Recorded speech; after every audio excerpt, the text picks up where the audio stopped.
How's it going, everybody? We're gonna do one of these mounts, the 2-inch. We're gonna take it from start to finish, from everything from cutting to machining to deburring everything, tapping the hole, all that. So we have all these are completed. We got to do a quick deburr on them just to get rid of any sharp edges. When we were tapping one of the 2 inches, when we were trying to figure that all out, we broke a tap in one and it ruined one of the parts because the tap it's a 632 tap and there's no way you're going to get it out, so it's just quicker to make a new part. So we're going to go ahead, and we already got the material set up. So we're going to cut. This is a little bit bigger stock than we actually need, but this is all I got left over. So it's going to be 2 3/4 by 2 3/4 by 3 inches. So we'll get that cut up, and then we'll start the machine and get it running and go from there.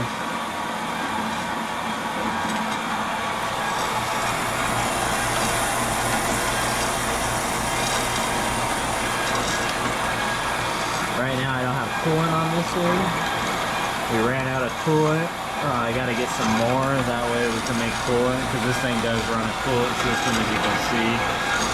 But we ran out, so what I'm doing right now is I'll just use a little bit of WD.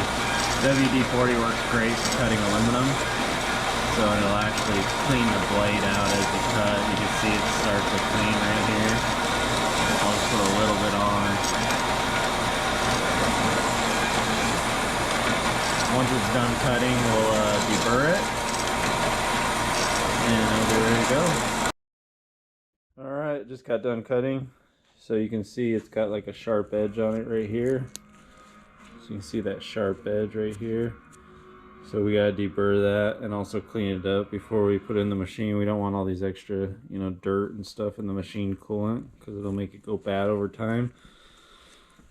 So we'll go over here to our bench, and we're gonna deburr it with we're just going to deburr it with a Scotch-Brite wheel real quick. It doesn't got to be super fancy, it's just got to work. So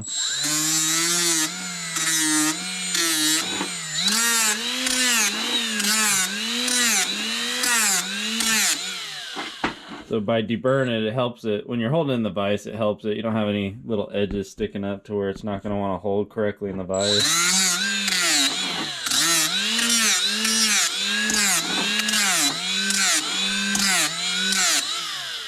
We're looking into a few different options. There's a guy on Saunders Machine Works. He recommends getting a metal cutting, like a DeWalt skill saw, like a chop saw that you put a metal blade on it, and supposedly it cuts a lot faster than the bandsaw, and it leaves less burrs on the material as well. So we're probably going to try that in the future. Once we save up some extra money, we can get that tool.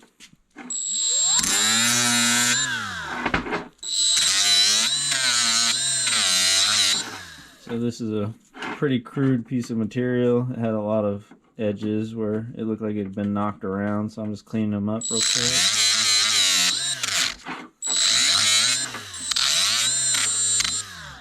Alright, now we'll wipe it down.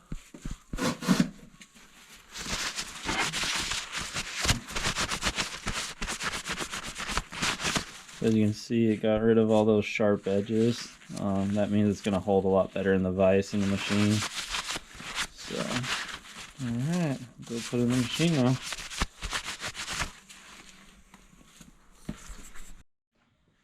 So these are called parallels. These are what you use to set your material in your vise to make sure it's parallel to the vise, because the vices are parallel to this. It just makes sure everything's flat and true to the machine. They're 1/8 inch by 1 5/8 by 6 inches long, which these are 6-inch vices. So what you do, you gotta open it up. We're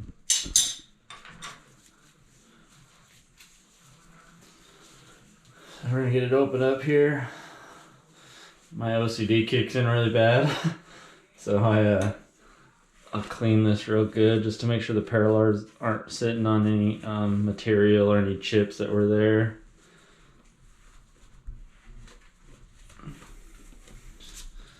Also clean the parallels, make sure they're clean so they can fit in there nice.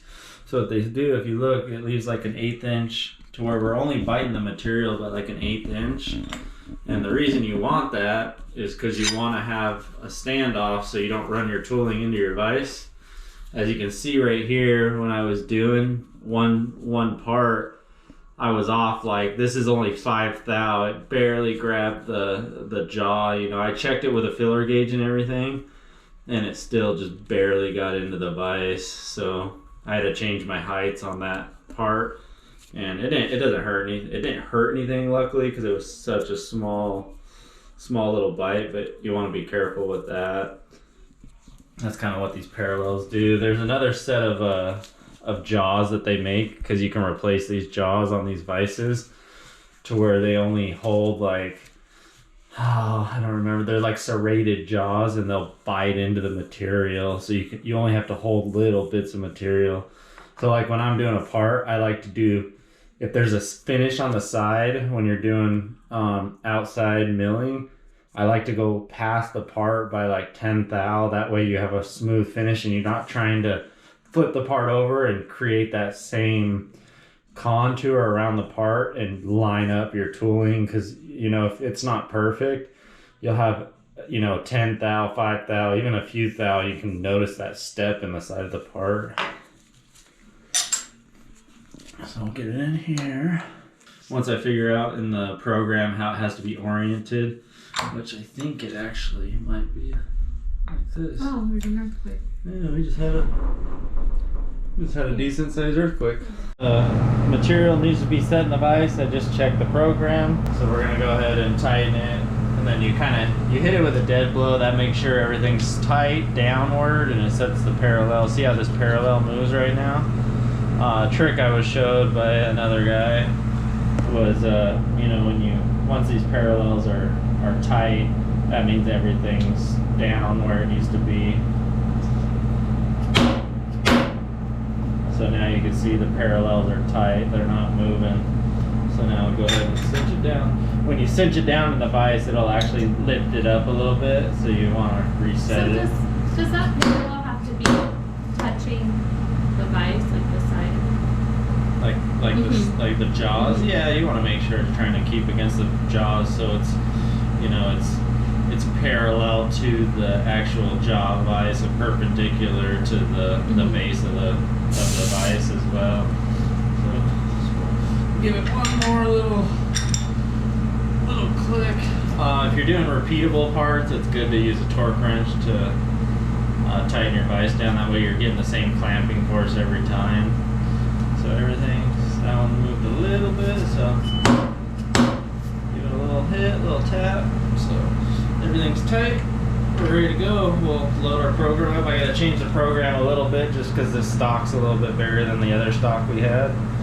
And then we'll run it. So these are our soft jaws for our final lock. So we made those. These are for the 1.5 inch. These are for the 1.75 inch and 2 inch. So they're just a little bit wider and a little more relief for the parts. So we're gonna load this up on our flash drive real quick. So if you see this stock is, you know, I had to make it a little bit bigger. Come in here, I'm gonna edit it, I'm gonna check it. So we're gonna do, it's actually 2.750, enter. Need to do both here. Height.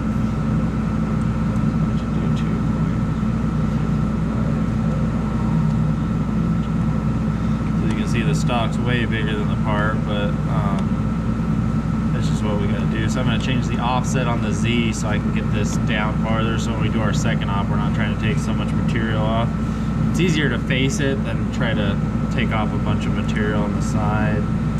So what I'm gonna change is I'm gonna change my Z offset right here in the stock. So right now the offset's a 1/4 inch from the Z offset right here. So what I'm going to do is I'll probably go down to 0.50. So you can see it actually offset the part. So what I'm gonna do now is I'm gonna go ahead and hit OK. I'm gonna regenerate all my tool paths, so that way it knows what stock I'm using. And then I'll kind of show you what I'm talking about on that Z height to your vise to make sure you have clearance once it generates all the tool paths.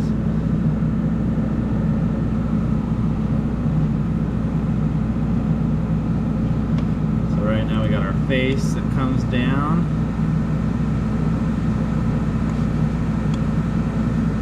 And then we got our pocket, so it's pocketing for the light itself. And we got our drilling op.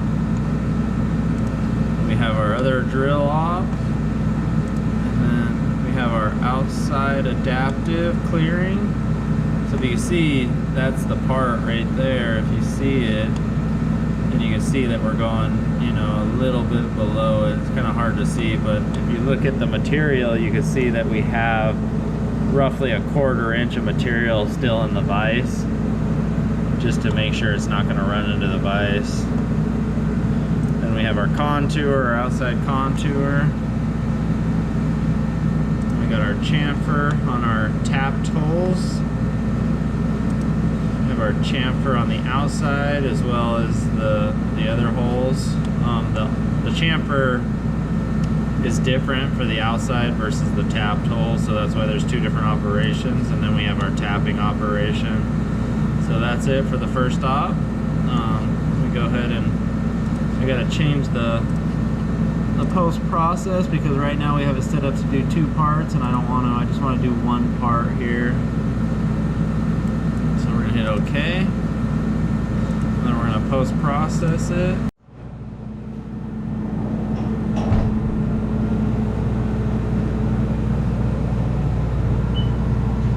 So you have to probe it?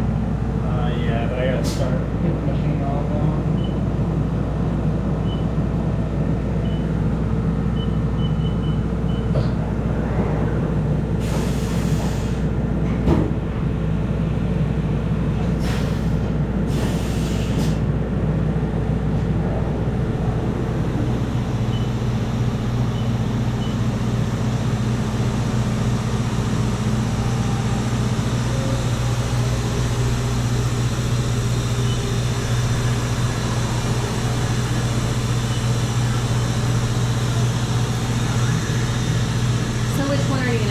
Probe box? Yeah, so I'm going to do the probe a rectangle. So we're going to come to the center of the part right now. Go roughly in the center. Alright, so now we can set it. Here we go.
see how we have that little bit of left over. That way we're above the vise. We're not going to cut into the vise or anything like that.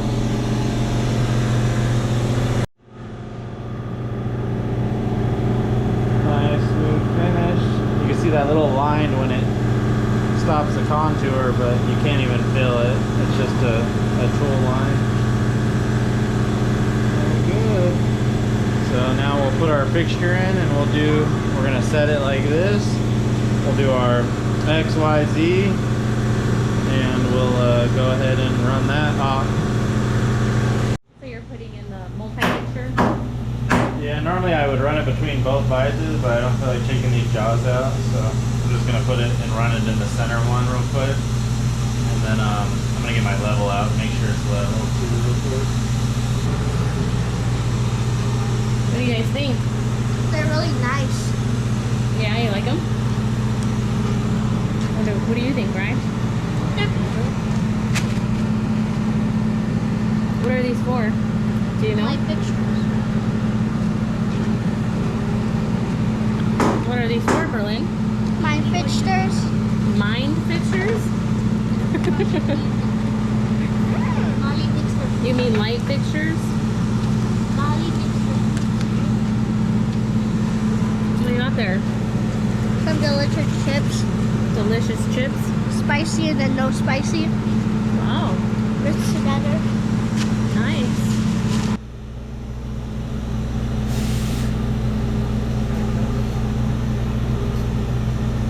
So why does it go in that orientation as opposed to the other way?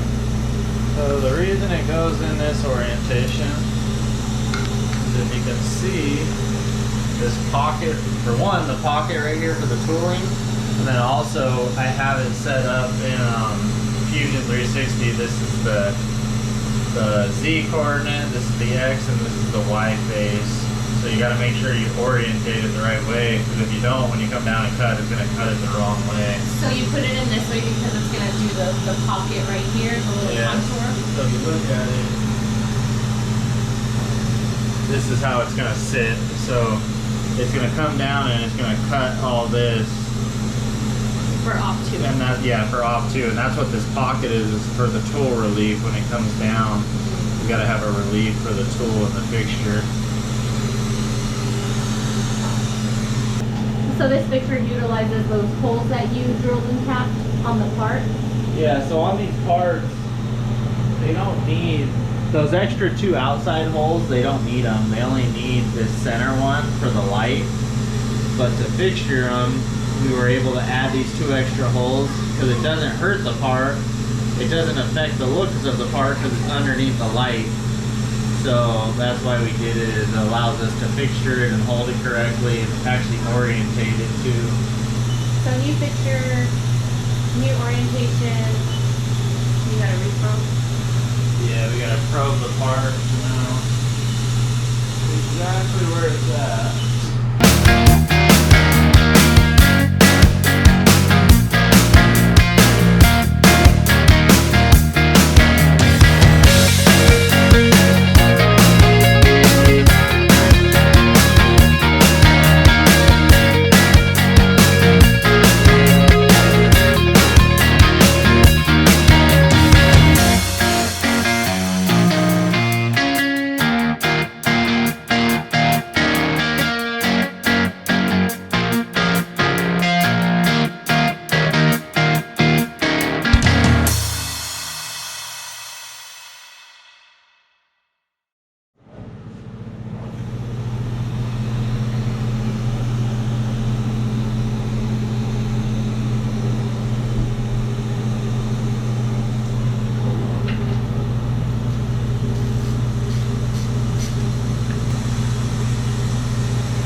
When I was looking at these, I was wondering like how you made that hole. Because I thought you would make it after you cut this base, but I just realized it's when you drill through. Yeah, when you drill That's through pretty cool. it, yeah. So that way it gives you a nice clean surface. Alright. So we're gonna do our second, or third and fourth off, and then this one will be ready.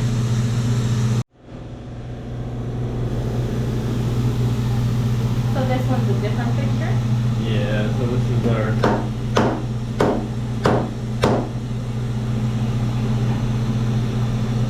the fixture for our drill tap cycle.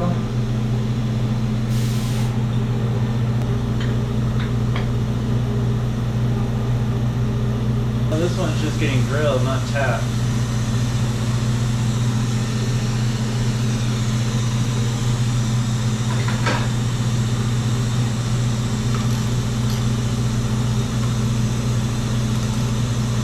So we're gonna do X, Y, and Z, and then we'll come back and finish it off. Gotta probe this one.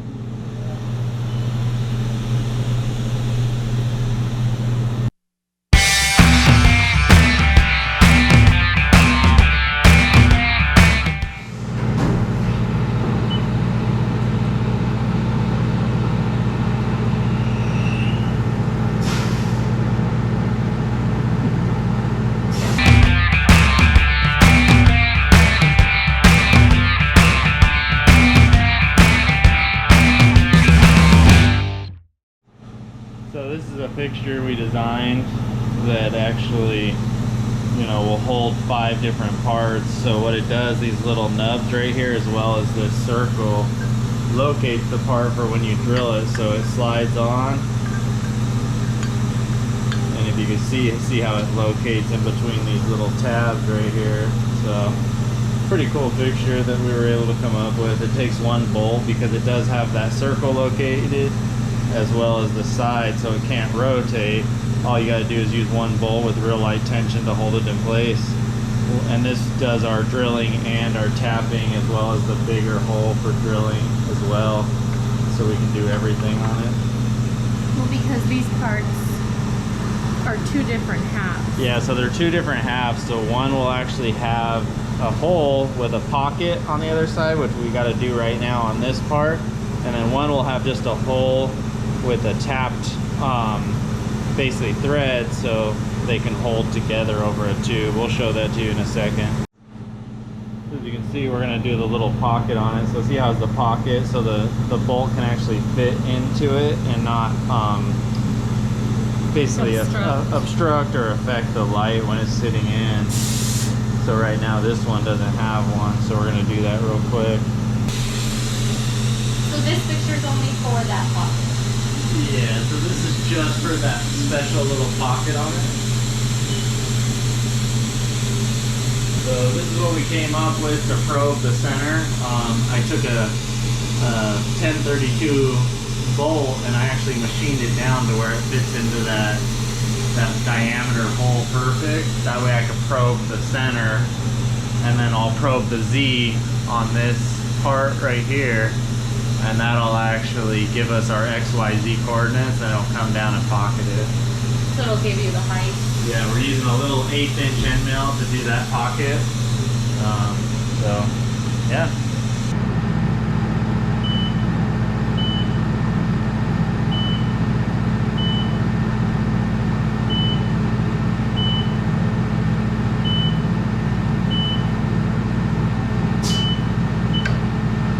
Kind of OCD, so I do these twice just to make sure it's exactly perfect, because it's hard to get it.